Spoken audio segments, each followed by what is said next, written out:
Welcome, everybody. As Lisa said, my name is Cliff Jarrett. I'm the Assistant Dean in the Office of Career Strategy, as we call it here, or OCS, as you might hear the alums or the students call it.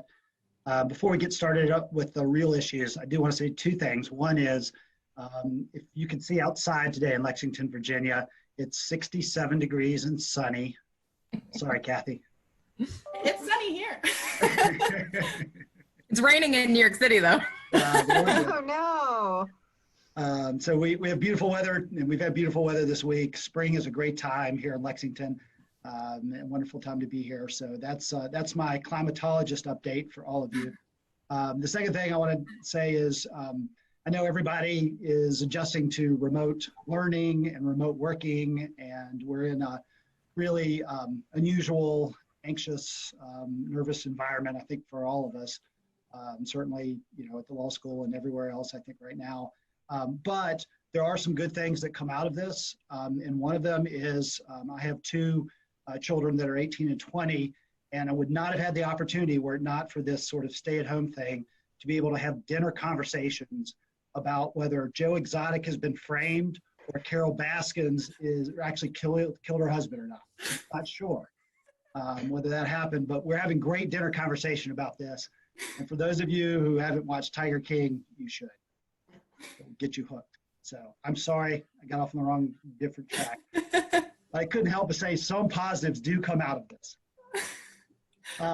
With that being said, just a really quick, here's what I thought we'd do to kind of move this thing along. I want to give a really quick overview of what we do here at OCS, and maybe just focus really on what I think makes us a little bit different in what we do here than what a lot of other schools do. And then I want to turn to the subject matter of a lot of the questions that we got ahead of time and just sort of direct those to everyone else who's on this call from W&L or the alums that we have, and let you all sort of introduce yourself when that happens really quickly, and kind of a little bit of who you are and what your background is, and then weigh in on what you think as far as some of the subject matter of questions we got. So really quickly, Andrea Hilton and I are currently the two counselors in OCS. We have a third counselor who has been hired and will start the first week of May. So we're really excited about having her join us. So all in all, we have three counselors. We have a senior recruitment coordinator, and we also have an employer outreach person. So there are 5 of us in this office. And really what I think sort of sets us apart, or what we really like to talk about a lot, and what I think we do deliver on here, is sort of a very much an individualized kind of executive recruiting approach. And we can do that because our school is the size that it is. We have small classes, usually around 120 to 125 per class. We get to know the students really well. They get to know us, and we really work with them on a one-on-one individual basis. And so I think that makes us different. As part of that, we really do have an outlook, and I think in a mindset that you all as students, or soon to be students hopefully here, are our clients. And what that means is we are accessible to you. We don't have set office hours, so it's not like you can only come see us 2 to 3 o'clock on a Thursday. We have an open door policy. Anytime the door's open, we're not in with somebody else, you can come knock on our door. We try to be very responsive to students. So if there is some kind of career emergency, we get back to you very quickly. Sometimes that's the weekend, sometimes that's late at night. And again, I'll let our alums and students talk about that and their experiences there. And like I said, we deal with you all on an individual level. We don't have restrictions when it comes to things like on-campus interviews.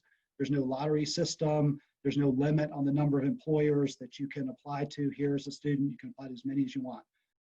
So we feel like those are some of the differentiating factors as far as our office is concerned. And I'm sure you'll hear from other folks here that we have about some of the differentiating factors overall when it comes to their career searches and what they've done as far as W&L Law is concerned. So I'll shut up now, with the exception to say, I think sort of the first topic that we had several conversations or questions about and want to have a conversation about is W&L's in Lexington, Virginia, which, as most of you know, is not a metropolis. And depending on where you're looking and where you want to be, maybe it's far away from that. And so there were questions around, with Lexington being where it is, with W&L being where it is, how easy or difficult is it to get to where you want to be, assuming you don't want to be in Lexington, Virginia, practicing law the rest of your life? So, and those include some specific places like New York or Texas and other places. But I think that's a great jumping off point for me, maybe to open the floor to Lizzie, Kathy, and Austin, since you guys either are or will be in places like Colorado, New York, and DC. So Lizzie, you want to start? Yeah, sure. So I'm Lizzie. I'm class of 2017, which I guess means I've now been out of law school about as long as I was in law school, which is wild. I am from Texas originally, and I'm a litigation associate at a firm in New York City. So I guess I think it's really easy to end up where you want to be, and that W&L really helps you get wherever you want to be. There's people from my year who are in like DC, Texas, Colorado, Alaska, Baltimore, New York, like California, Tennessee, like all over. And you know, I didn't know where I wanted to be. I'm happy I'm in New York. It's not, I mean, not right now, obviously, but generally I am. Yeah. How'd you get to New York, Lizzie? Well, you're to blame or thank for that one, I think. You know, the recruiting process for firms starts really early. So I was, after my 1L summer, applying to a bunch of firms all over, not really having a sense of where I wanted to be or what I wanted to do. And then Dean Jarrett called me and was like, why don't you apply to this firm in New York? And I did. And now I work there for the last like 3 years. And it's not, you know, I guess it's partly happened because I didn't know much about the like world of law and lawyers and firms and anything like that. Like my family hadn't been lawyers, or I didn't have a lot of initial information myself on even what opportunities existed. So I think I definitely wouldn't have even known I could go down the path where I am without Dean Jarrett's help with that. The check's in the mail. I'll send that to you later. Kathy, you're from Seattle and came to law school in Lexington, and now you're in Colorado. Yes. What in the world? I know. So I was kind of unique, and when I applied to law schools, I guess maybe a background. So I'm Kathy, I'm from Seattle. I am a public defender in Colorado. So I went from Lexington, which was a small little metropolis in Virginia, to Sterling, Colorado, which no one really knows where that is either. It's a small little metropolis in Colorado in the northeast corner plain. I grocery shop in Nebraska. So I'm like more Nebraska than Colorado is the joke. But yeah, so I was in Seattle, and when I applied to law schools, didn't really want to know where I wanted to go. Ended up at W&L, and so thankful that I ended up there. And then really kind of went into law school not exactly knowing what I wanted to do. I worked in marketing for 2 years prior to coming to law school, knew I didn't want to go back to the corporate world, and knew that I kind of wanted to focus on public interest. So my 1L summer, I started out in Ukraine. That's a long, crazy story we could get into or not get into later. But then I ended up back in Seattle for the second half of the summer, more like three-fourths of the summer back in Seattle. And that's courtesy of Dean Jarrett as well, and some connections that he had in Seattle. Interned there, liked it. I did unemployment law, thought it was interesting, really liked the litigation part of it, but knew I wanted to do something more criminal law after kind of taking some criminal law classes. So my 2L year, I focused on that, came back and knew I wanted to be a public defender or try that for my 2L summer. So I reached out to a couple people, including one of the alumni out here, Keone Bollick, who's amazing. And now that I'm out here, is just such a great resource for everything. And we stay in contact often. And so she had a conversation with me on the phone, just talking about being a public defender, the Colorado system. And I was really just looking for a public defender office that was holistic, had good funding, and was able to really support clients in a way that I think is super important and impactful. So I ended up getting the internship my 2L summer, and I loved it and knew immediately I wanted to come back and wanted to do this and wanted this to be my career. So I applied the second it opened up in Colorado, applied other places because I didn't want to put all my eggs in one basket, but really, really knew I wanted to come to Colorado, got the offer and haven't looked back. And so that's how I ended up out here, and I really couldn't be happier. And important to note, there are 2 others of my classmates who are public defenders out here. They're in 2 different offices. One's in Boulder and one's in Weld County, which is Greeley. And so the 3 of us are kind of like our own little cohort of W&L with Kiyomi, and then another 2018 graduate. We like talk all the time in email and try to get more W&L students out here to be public defenders. Thanks, Kathy. No, that's awesome.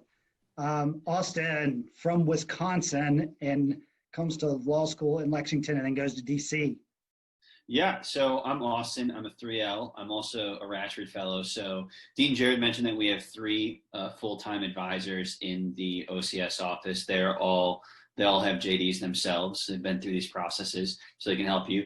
And then they also have 2 Rashford Fellows who are peer advisors who are there to assist and answer any questions you may have. And I get to serve as one of those this year, and it's fun helping people out through the job search. So I've been through it, and now I'm putting the ladder down and helping people from where I am. So I am from Wisconsin. I worked in Chicago, and then my 1L summer I worked for a firm in Milwaukee, and then my 2L summer I worked for a firm in DC. I'm transactionally focused. And I would say, and I think it's important to note that in terms of opportunities that I had to decide between my 2L summer, I had opportunities in New York and in DC and in Milwaukee and in Chicago. So I felt that there's a wide geographical opportunities for you. And I think we have the OCS office is quite frankly one of the key reasons why I chose to come to W&L. I was very impressed by it when I came to visit. And another reason is kind of what we see here on the line, which is we have several alumni on the line who have given up their time to come back. I also give tours around the law school, and I talk about how we're a small school. We have only about 400 and some students here, but we're very tight knit. And people are always looking to help out. So for instance, Kathy gave me my tour when I was visiting the law school, and I met Lizzie at a networking event in New York City that the Office of Career Strategy put on before on-campus interviews. And so everyone is here to help out and help you advance.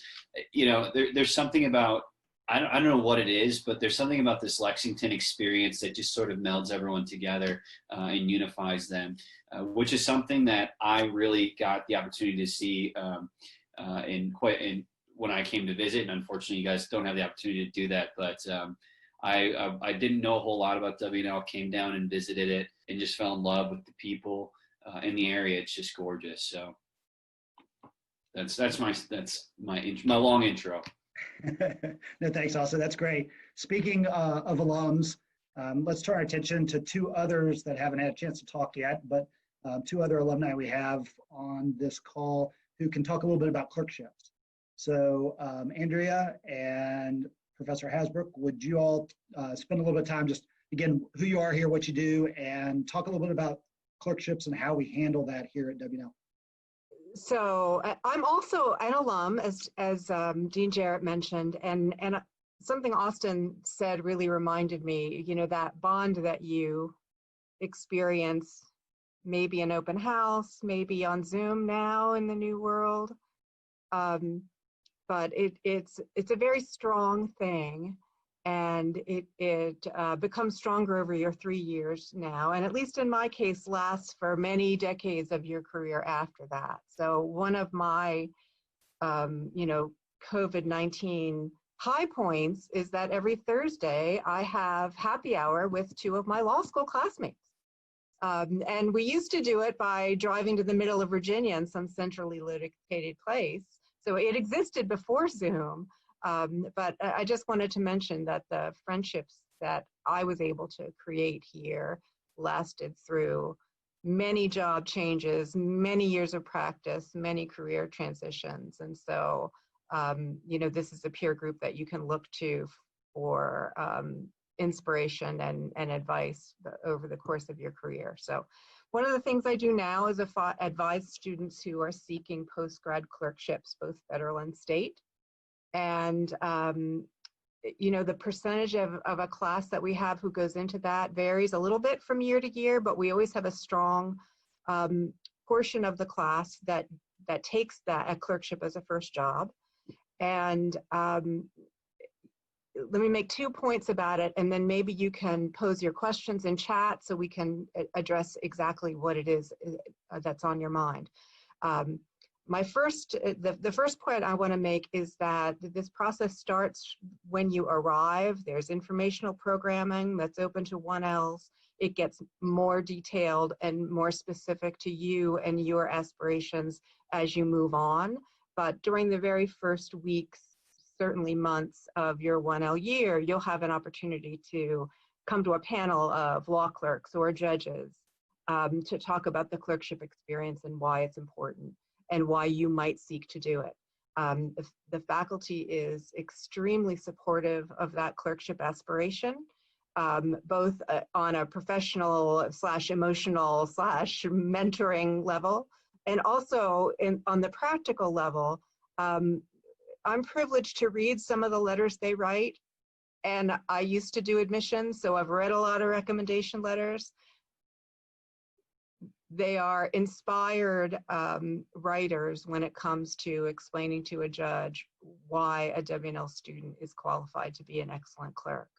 And with the volume of clerkship applications there are out there, in many cases, the testimony of faculty is going to be a point of distinction that sets you apart from the others. So faculty is an integral part of the advice and programming part. The other point I want to make is that there's a lot of truthful folklore about clerkships being for people who are at the top of the class. And right now, everybody goes to law school and, you legit expect to be in the top quarter of your class, right? You've never been in the bottom quarter of anything you've ever done. And the point I want to make is, while that's true, some clerkships are super competitive and it's very difficult to land them, and you have to have sort of academic credibility to get through the screening process. It is by no means an experience that is open only to those who have excelled as classroom academics. The students that are in our current 3L class who are going into clerkships range from the top of the class to the literal bottom of the class. And the judges with whom they're going to be clerking vary in the levels and federal versus state, but it is an opportunity that is available to you no matter what happens to you in torts in fall of 1L year, or any other class that maybe turns out not the way you would have wished that it did. So I feel I've spoken long enough, although I could go on. So let me, Professor Hasbrouck. Yeah, thank you so much. Excellent overview. I don't have much to add to that point other than to give a shout out to our career services based on the employment numbers for the class of 2019. This is breaking news. 92.7% after 10 months since graduating have awesome jobs. So I tell you that because outside of the clerkship, which I'll give you more specific comments, is this institution offers you a chance to thrive in all spaces, right? So it's not about this big law, which means something.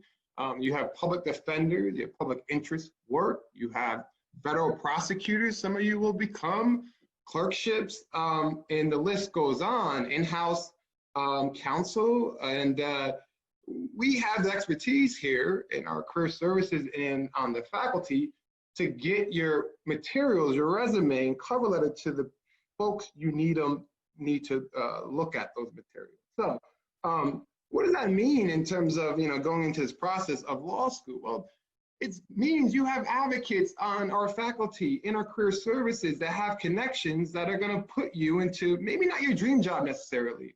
We're all still searching. I may be still searching for my dream job, but to give you the opportunity for your star to ascend, okay? And I don't think, as an alum and also understanding the landscape right now in our economy, I don't think there's a better institution more well equipped to handle the challenges that we're all going to be facing. We've done it. We did it with me. I graduated during the Great Recession, and my employment prospects, like everyone's, it seemed bleak. But my class, we all did very well in that market. Why? Because we have the connections in all areas of the legal profession, not just big law. We have the connection. So clerkship specifically, I clerked for 2 big federal judges. I want to be very clear, 2 African-American federal judges, which was intentional on my part. Emmett Sullivan, the federal district court in DC, and Chief Judge Roger Gregory in the United States Court of Appeals for the 4th Circuit. And amazing opportunities, very hard clerkships to get. You know, I would be lying if I said to you that W&L made it happen. It was someone at W&L who did this. No. How that happened was the strength of W&L's degree and my success at W&L, right? It was me opening those doors, and then as Austin mentioned, and then, you know, bringing the ladder along with you to help other people get those same opportunities. Because at W&L, we carry a certain brand, a certain expectation, and when we demonstrate it, those become connections. What do I mean by that? Well, Chief Judge Gregory, who's never had a summer internship class. So a lot of you guys in your 1L year are going to looking for summer employment. A lot of you are going to look for judicial internship. Chief Judge Gregory never had one. I convinced him to have one this summer, and he hired 3 W&L 1Ls to be his intern. Why does that matter? Well, it matters because of this. When you start looking for your next employment opportunity, these people write letters for you. They are your reference. They make calls. Let me just tell you this. If Chief Judge Roger Gregory calls an employer, people are going to listen. They're going to get called back. You know, Professor Hasbrouck makes a call. I hope they call back. But I'll tell you right now, if a judge calls, they're going to respond. And we have those opportunities. Clerkships, our committee is amazing. Andrea is, you know, she's the brain behind the operations. We're all well connected with judges. We do very well on the clerkship front, both state and federal level. If ever you want to play kind of the chances games and getting a great clerkship, I would bet all day, every day on W&L. We show up and we show out. Our clerkship committee, we provide comments on drafts and papers. We provide comments on cover letters, resumes, and we get your resume materials in front of people, right? W&L has, judges get a stack, 10 feet of applications, thousands of applications to select 2 or 3 people from. And we have the ability oftentimes to make sure that our students are getting those looks to become possibly those 2 or 3 people. So my long, winded pitch is to suggest this. There's never been a better opportunity to come to W&L with the leadership on our career services front with certain faculty members, and I'm going to include myself in there. Look, I would love to go to an institution where they had someone like me. I'm going to be honest with you all. I'm an advocate, and people pick up the phones and they listen when I call because I believe in something. I believe in the students that we're teaching, and I think that makes a huge difference, and it's going to make a big difference in the economy that you're all going to be entering into.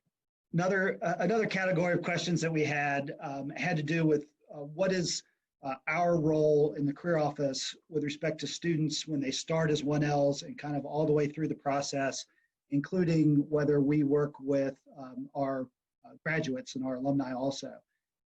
So let me just answer really quickly, and I used to sort of jokingly refer it to as cradle to grave service, but that makes it seem like when you graduate and have a job that somehow that's the grave. It's obviously not the case, but hopefully you understand kind of what I'm saying, which is we start literally with outreach during the summer before you come here as a 1L. We have a presentation that we do at orientation, as those recent alums and Austin may remember or may not remember because orientation is such a whirlwind. But we do talk with you at orientation, and then we start meeting with all 1Ls one-on-one in the fall of your 1L year. And really, what I'd like to do is kind of stop there, except to say we do continue to work, obviously, with students all the way through their law school career and after.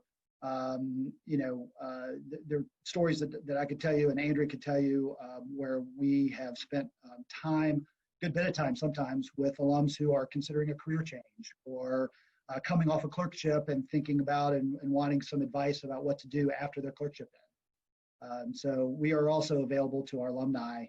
So it's not once you walk out the door here at W&L, you can have nothing to do with us. It's quite the opposite. So with that being said, I'd love to hear from Lizzie, Kathy, Austin, any of you all want to jump in and kind of talk about what you, either your experience or what you saw when it comes to the career office, and not just the career office, but like Professor Hasbrouck said, the faculty and the alumni as your sort of law school career develops and past that. For me, I don't know if I've emailed with anyone on this, but I've reached out to a couple students that have been admitted, and that's one of the things that I love to say. It's one of my favorite stories to tell. I have numerous stories to tell about how W&L alum, professors, faculty have really helped me. I can, like, it's hard to pick like one or two stories to tell, to be completely honest. I, in my career right now, have been emailing with my clinic professor, who's JD King. I still reach out to him, you know, probably monthly with updates about how public defender life is going, or, you know, the first time I picked a jury, I was so terrifying for me, and I just wanted to chat with someone about it, and he was someone who I just emailed really quick and just word vomited my experience of picking a jury for the first time, and he emailed me back immediately, and we just chatted about, you know, different criminal law things, and it's just nice to have that support system in my career now. And even, you know, an alumni who I had never met until I started this position working, but ended up getting me this job, or really helping me get the connections to get the job would probably be the better verbiage. You know, Kiyomi Balak is someone who I email with. We are now friends on Facebook, and we message each other with, you know, interesting, you know, criminal ideas or criminal law ideas or trials that are coming, just a support system like that. But it really does start your 1L year. I was someone who used OCS a ton. I mean, I was in their office all the time, and when they say it's open door policy, they actually mean it.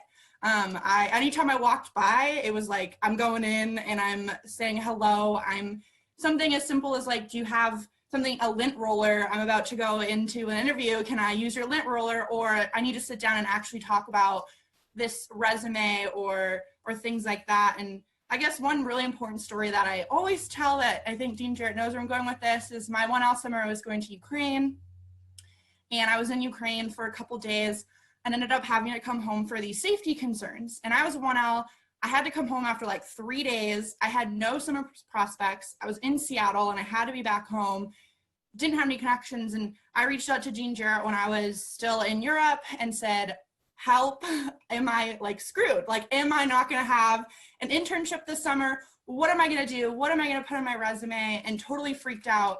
And Dean Jarrett really worked his connections, kind of calmed me down, and then had me go into a law firm, his actual classmate from W&L, and I sat down with him, and he was the nicest person and said, I'm going to use my entire firm to find connections to get you a public interest job, and if we can't find you a public interest job, we'll find you a spot here at our law firm for an internship.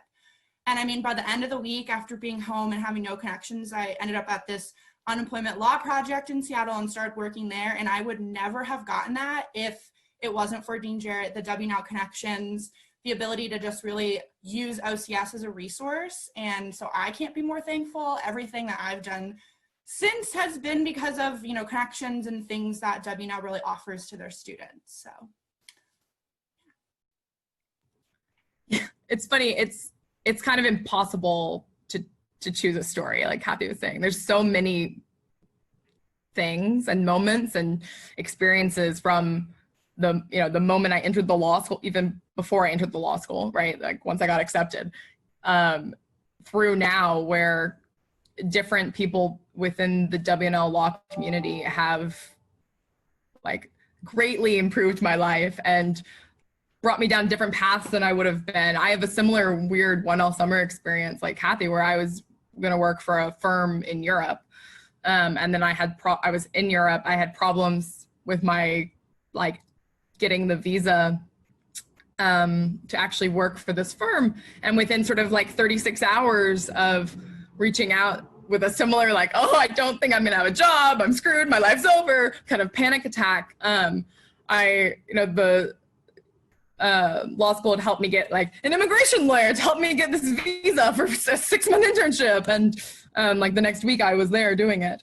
And as I mentioned at the beginning, like I'm a litigation associate at Sullivan and Cromwell, which is the big law firm in New York City. And I would not have thought to do this if like OCS and Dean Jarrett hadn't suggested it and talked to me about it and told me about it and made me know it was even an opportunity that I could have. And those are like the big things, not even the, just like the day-to-day experiences of being a law student. There's every single person at the law school, I feel like I always could go talk to, no matter what time of day it was or what they were doing in their office, like unless they were literally teaching a class at that moment, like I could go talk to them about something. And there's just so many different people who have, who like helped me through different moments or discussed what I was thinking about, or, helped discuss the point you wanted to make for your seminar paper and like work your way through it and to, yeah, it's the best. Austin, tell me you didn't get stuck in Europe your 1L summer. I know you didn't. I wish I had been. It would have been fun. But I know I was on the shores of Lake Michigan. But I would say this. I think one of my main considerations going to law school were debt and job outcomes. Just to be frank about it, I went to law school to get a job, and so when I was looking at schools, I was hyper focused on that.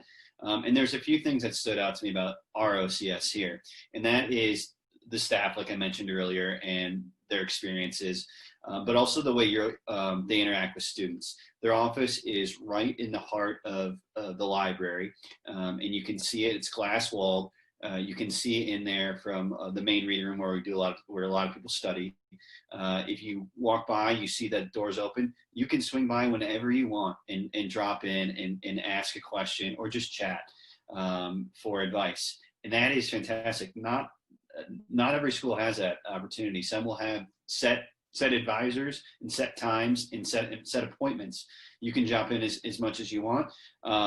And we have 3 advisors, and they all have different experiences and different focuses, and are qualified to advise across every sort of career path. But you can go to whoever you feel most comfortable with, whether that be an advisor or it be a Ratchford Fellow. You're welcome to just come in and ask questions, and I think that's so important. They support us with frequent updates and emails throughout the year about when we need to start thinking about applications or what we can do to prepare. One thing that I have, and we haven't talked about this yet, but it's like the speed and the with which the Office of Career Strategy supports its students. The students are OCS's clients, quite frankly. It's one way to look at it.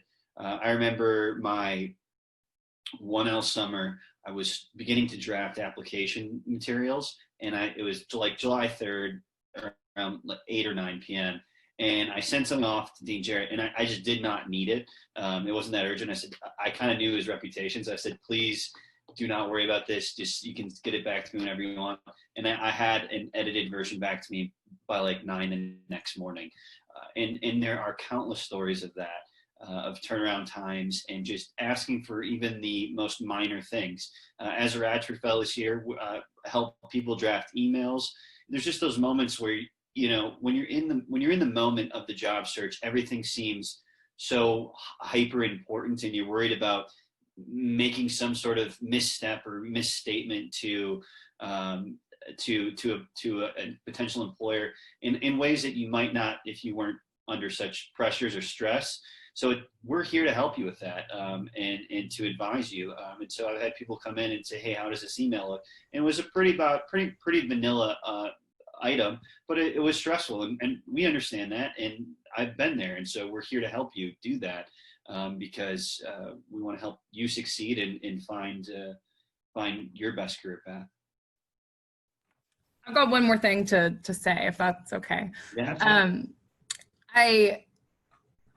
I totally agree that it's really different than a lot of other law school communities, both in the speed and in just that you can talk to whoever you want.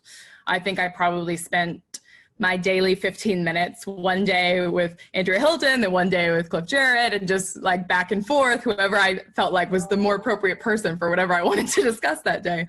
And just going in whenever you have something, you can completely do that. And to the speed, like getting something the next day, just like that, same things happened to me. And I have a lot of colleagues now who went to much larger law schools that have very different experiences. And I've heard stories of people getting, they get their resume edits back like 6 weeks after they were supposed to apply for the clerkship or for the job, and it's useless to them. So it's a completely different, really centered and supportive focus.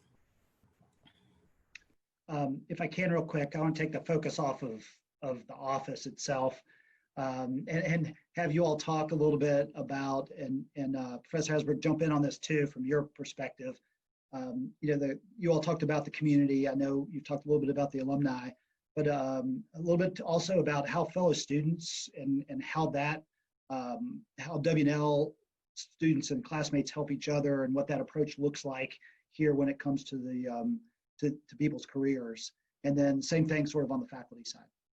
So for student support, I think is also really important. The reason that I got my contact for the Colorado State Public Defender was from a colleague of mine. Her name was Kelly Cunningham. I'm still really good friends with. She knew Kiyomi Balak because she interned in the Colorado system her 1L summer through the Office of Career Strategy.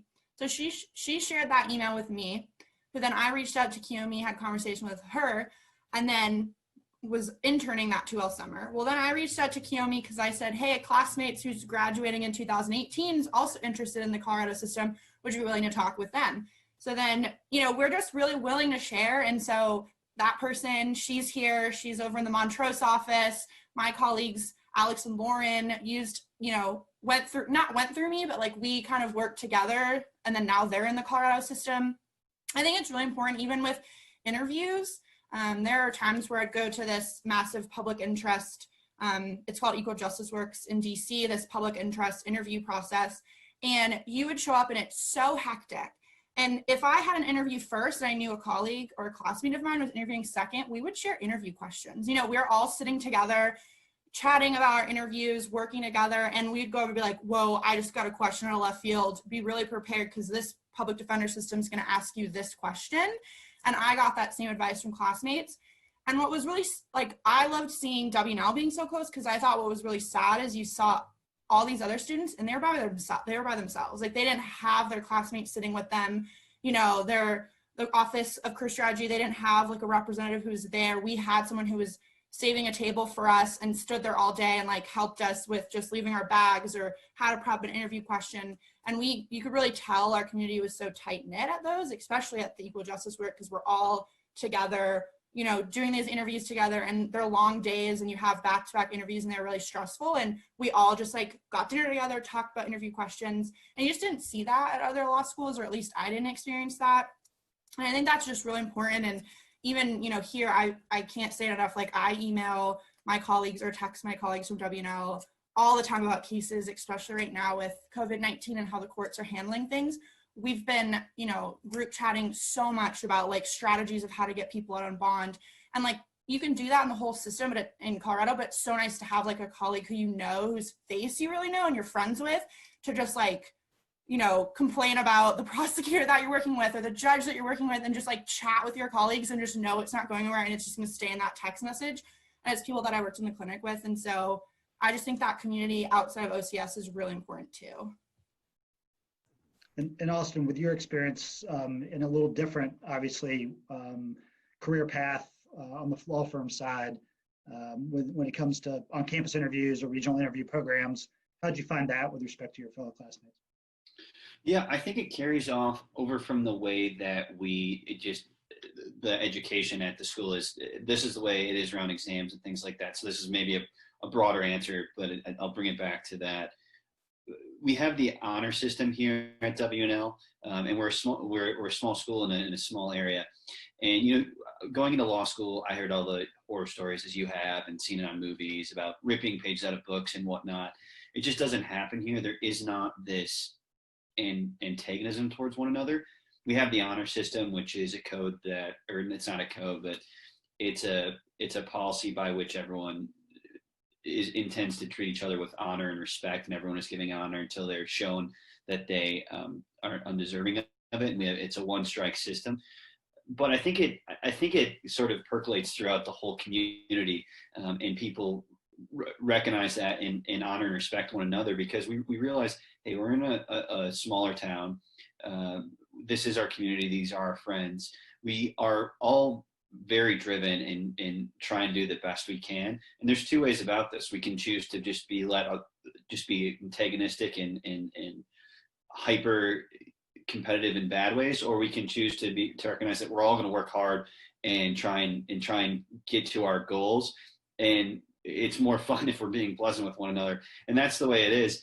And so when we go up to these regional interview programs, like Dean Jarrett asked about, these are essentially on-campus interviews, but within the market. So the Office of Career Strategy sponsors regional interview programs in Boston, New York, DC, Atlanta, in Dallas. Is that correct? You got it. And so we go up there and interview with all types of employers. But people will split rooms together. They'll stay together. We'll go over to the interview site all together. You'll sit in a room and everyone is actually pretty relaxed, because you're kind of in a conference room surrounded by a lot of offices where the interviews are going on, and people are relaxed and cordial and cheering each other on for their interviews that they have coming up. And I don't know how it goes at other schools, but it's the most pleasant that experience could be, I think. So. Lizzie, Brandon, anything you all want to add from either classmate and or faculty perspective? I completely agree with everything that both of them said. The other thing I found, now that I'm sort of outside of the direct community, having graduated, that the community has extended with me, and I can talk to my classmates and friends about things that are going on that people are working on still just the same as we did before. And I also now have been in the position where, current students reach out to me to talk to me. And I've spent lots and lots of time on the phone with current students talking about what big law is like in New York, what I work on, what it's like living in New York. And also kind of like what questions people are going to ask you in interviews, going into the interviews. And, I'm always happy to do that. And I know other people are always happy to do that. And that's one thing that is different. My friends who I work with now, who went to different kinds of law schools, have never talked to a current student from their law school about what to expect in the interview process, or about what their experience is like as an associate. And I have done that with like 30 or more people. So it's a very different, the community is special, and it extends out from just while you're there. So I'll add just a few points. I think the alumni and student perspective has been well covered in the strengths of our law school. From the faculty perspective, there's a feed going on Twitter right now where a lot of law schools, professors in particular, they write one letter of recommendation for that top student. Right? I'm going to write this golden letter of recommendation for this top student who's going to get these top jobs, and that's my job. And more often than not, that top student, because of the way faculty is designed at most of these schools, being completely honest, and I'm not going to front on this conversation, is usually a white male student, okay? That's just not how it is here. I write letter recommendations for students at the top and at the bottom of the class. Why? Because my door is open. I get to know students, and I get to be able to have great conversations with these students inside and outside of my classroom. And I think law school and the practice of a law in particular is, it's not defined by your ranking. It's not defined by that GPA. Too often that's a barrier to certain jobs, which I think is extraordinarily problematic. But there's ways to overcome certain barriers and Part of it is through our career office. Part of it is through connections with faculty. But we look after ours. Faculty members, myself and others included, we review your cover letters, we review your writing samples, we review your resumes, and we put you in connection with both alumni and with employers. So when you start thinking about law schools and you're comparing and contrasting, make no mistake, at pretty much all law schools, there will be a top of the class and the bottom of a class. And if I was in your shoes, I want to know how the school treats the students at the bottom of the class. That is a great indication of a great school. So ask those questions and see if professors are writing those 1 or 2 letter recommendations. Because if you end up at that institution and you're not part of, that select group, which is often, again, white men, then you may not get that letter of recommendation, which is extraordinarily problematic. So look at how these schools treat the students that don't necessarily do well in doctrinal classes, and then they really do really well in skill-based classes, and see what we're doing to promote their careers. And here at W&L, I'm on the phone with folks that are at the bottom of the class, and I'm making the case on why I think they will be an excellent associate or an excellent federal public defender or an excellent clerk. And I think more often than not, it proves to be true. Just a quick little anecdote. When I was a law clerk with Judge Gregory, we hired someone that was with a GPA, not from a top 5-10 school, with a 3.1 GPA. Why? Because we looked at the resume and realized there's a lot of valuable contributions that student would bring as a law clerk. That's the perspective I think I and my colleagues have on the faculty, and I know that's the perspective for career services. You are going to get the same attention from them if you're number 1 or you're number 130. You're going to get a lot of love, and I think that separates our school from other schools. Thanks, Brendan. Andrea, there was a question, I know ahead of time, a little bit about professional development and what that looks like here at the law school. Do you mind chiming in a little bit and maybe talking about some of the programs we do, the etiquette dinner, grit programming, some of the other things that we do and you do in particular on the professional development side? Sure. I know you're all comparing schools, and you may see professional development as a required course or required series of programs that you might have to attend. Schools have sort of tackled this area of education in a number of different ways. We don't have anything required, but we do everything we can, both we and OCS, and I think with lots of faculty support, to try to get the message across that there's a lot more to being a lawyer than writing a great exam or being a great clinical student even. There are matters of judgment, and particularly matters of communication and confidentiality and civility.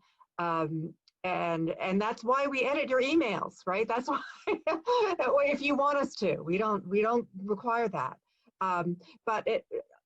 So what I'm trying to express is that although it is not required, we take it very seriously, and we have a range of programs, and students are invited to participate in those, and they do so as they feel appropriate. So we have everything from a formal dinner that's sponsored by a law firm in Richmond with an etiquette expert who walks you through the conduct that might be expected of you at a serious professional dinner. We work on how to work a networking reception in a way that's going to be both effective and stress-free to the extent such a thing is possible, because it can be a stress-producing situation. We do, one of our student groups organizes a Supreme Court preview every fall. Yay, Kathy! Right. Organizes a panel of professors who talk about Supreme Court cases that are up on the fall term. And after that, we have a dinner at which you're seated with your classmate colleagues and at least one faculty member or administrator. And you are expected to have a cordial professional discussion of the the program that preceded.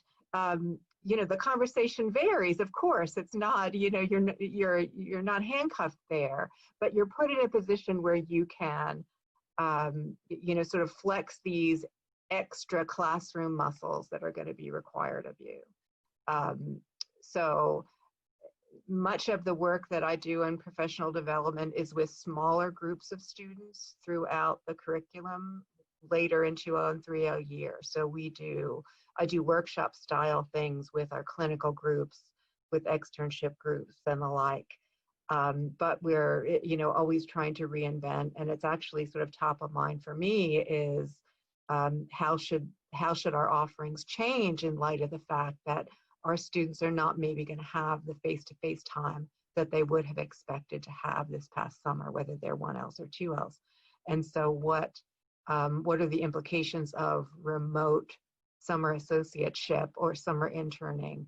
And how do we supplement that so that next year when things are normal, our students shine in a way that perhaps students at a school that isn't able to give them that personal attention on these extra classroom factors may not. So, so in sum, I guess we offer you, you know, a sort of buffet of options, and we hope that you come to the buffet. Thanks, Andrea. We got a good question, I thought, just a minute ago in the chat about how ready our students are to practice when they get out. Let me give you my 30 seconds on this. I worked at a law firm for about 16, 17 years before moving over into the recruiting world and then into this role. And I was on our recruiting committee, and I went and did OCIs and interviewed students on campus. So I've seen it from that side too. I can tell you that any legal employer, whether it's a public defender's office like where Kathy works, or if it's a large law firm like where Lizzie is and where Austin's going to be, you know, they would love to have brand new lawyers come in and hit the ground running at 100 miles an hour. But anybody who, or in any school who tells you that their students are ready to go 100 miles an hour first day of work, I'm sorry, is lying to you, right? That just doesn't happen. The way I like to describe our programs, and we could talk about the practicum classes, we could talk about the clinics, we could talk about the externships, and all the experiential learning that our students have, and give you all that information, which, you know, all that's available, all that's on our website. But the way I describe it overall is, you know, our students aren't ready to go 100 miles an hour. No one is. But I guarantee you our students are probably going 60 to 70 miles an hour, whereas a lot of other schools are putting out students that are going, you know, 0 to 10, if you will. So that's the way I like to describe it. But why don't we let, again, you know, Kathy and Lizzie, you all just went through this. We're brand new graduates not too long ago. How prepared did you feel, and how, you know, compared to people that you've seen maybe in your classes and that have joined at the same time, what's been great, and how would you describe it? I love this question because that was something for me when you're a public defender and you're handling a lot of cases, right? And so your first day at work, I was handed 150 files and they were like, courts next week, like, let us know if you got questions. And I remember being like, what did I just sign myself up for? And one thing is, I was in a much better position than some of my colleagues. I started with 5 new public defenders in my office specifically, but there's about 100 plus of new public defenders who started in Colorado, the whole state. And specifically with the 5, there was one other girl in my new group of coworkers who had been in a courtroom before.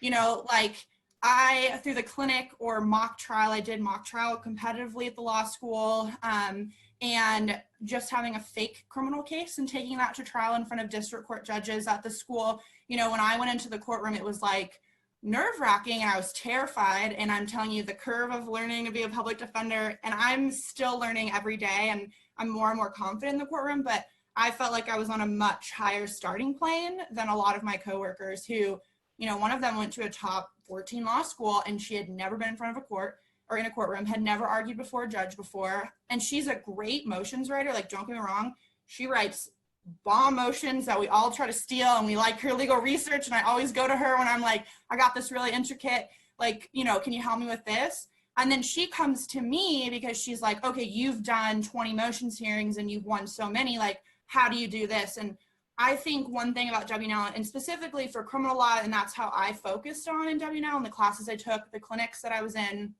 you know, the mock trial experience that I got, the things that I chose to do at W&L were more focused on actually being in a courtroom, practicing criminal law, how to handle a case.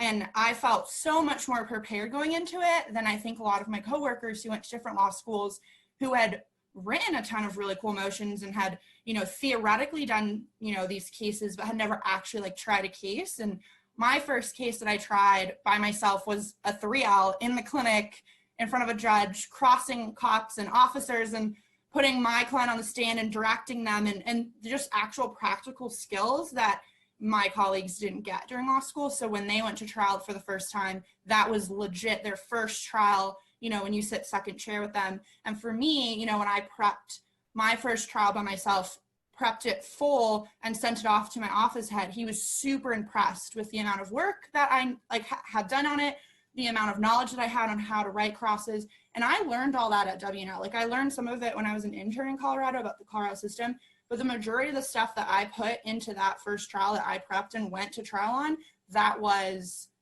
stuff that I learned at the clinic through mock trial, through taking all these experiential classes at W&L. But yeah, like Dean Jarrett says, you're not going to be 100%. I still make mistakes in the courtroom, and I go back to my office and I'm like, oh, like, what did I just do? I should have done this. But I think I am in a much better place, and my learning curve has been a lot less steep than a lot of my coworkers, just because I had all this practical experience that I could really use and rely on in the courtroom. And yeah, I just can't say enough of how much practice I had at W&L and how much every single day it really, really pays off, especially as a public defender. Things move really quick. As a public defender, you have 100+ cases. I'm in 2 different counties in front of 2 different judges, and I am always on the go, always thinking on my feet, and all of that, the skills that I use every day in the courtroom, the vast majority of that base came from W&L. Yeah, so I 100% agree that nobody from anywhere is ever 100% hit the ground running. You know exactly what you're doing. I've been doing this for like 3 years now, I guess, and almost. And you know, there's a huge learning curve that everybody has. Even every time you start working on like a new case that has new substantive law you don't know about, you're working on a different thing, you have more experience. But I had so much more practical skill building than my peers, from my clinic experience and mock trial experience and my experiential courses, just knowing how to like stand up in front of the chief judge of the Virginia Supreme Court and give an oral argument. Like that was terrifying. But nobody else I know has done anything like that. And people are like still impressed. And I'm like, oh yeah, 3 years ago I did this just as like an experiential thing. And the partners are like, wow, that's amazing. You know, so there's so much like that I think helps you have a lot more ready to get going than a lot of other people end up having. How ready are you? I think Dean Jarrett says about 67%. I think you're 100% ready. Okay? You're going to have the foundational skills to thrive. Now, every job, no matter where you enter, clerkship, federal public defender, firm, whatever the case, there's going to be a learning curve. You have to learn the way that these firms and these cultures do things. But in terms of your skills, they're going to be, in my opinion, at our law school, they're going to be sharp. You're going to be ready to go. So you're always going to have a learning curve no matter what employment you enter. But make no mistake, your foundational building block skills, as have been already indicated, you're going to have them in scores, and that matters. We did have one panelist that didn't introduce themselves. Lizzie, who's the panelist behind you? There's 2 panelists up here behind me. I've got 3 pets in my tiny New York City apartment, so it's possible. These are the 2 cats who I got in Virginia, James Bond and Indiana Jones. They're both black cats, and we've got one in each of these. And then the dog, who is Xena, the warrior princess, is somewhere running around. over there. So a lot of extra panelists in my house. But thank you all very much for participating. I appreciate everybody's time. And Lisa, thanks for setting this up. But I do hope if you have questions, you'll reach out to Lisa's office and let her know, and she can put you in touch with any of us or anyone else. Thank you all. Be well, and we'll look forward to getting more questions from you soon. Thanks to all of our panelists for joining us today.